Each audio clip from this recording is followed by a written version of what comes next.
this is Erin with Lizzie Knits, and I'm going to show you the sk2p stitch. This stands for slip a stitch, knit two together, and then pass the slip stitch over. So it's sk2p.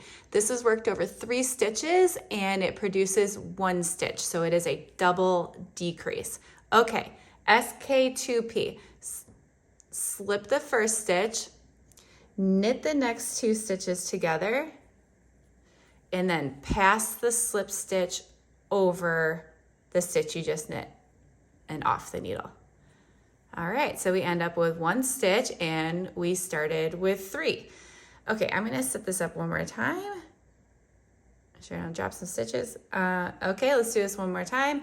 Slip a stitch, knit 2 together, pass the slip stitch over. Okay, and one last time, I'm going to show you a trick if you are working the Happy Days shawl, which is this big thing I'm working on right here.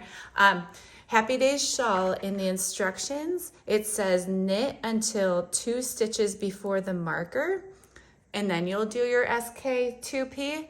So when you're knitting that to the center spine, 2 stitches before the marker, not 3. Okay, it'll look like this. Knit to 2 stitches before the marker. Then it says remove the stitch marker. You just pop this off, okay? That's why I suggested a removable stitch markers in the pattern.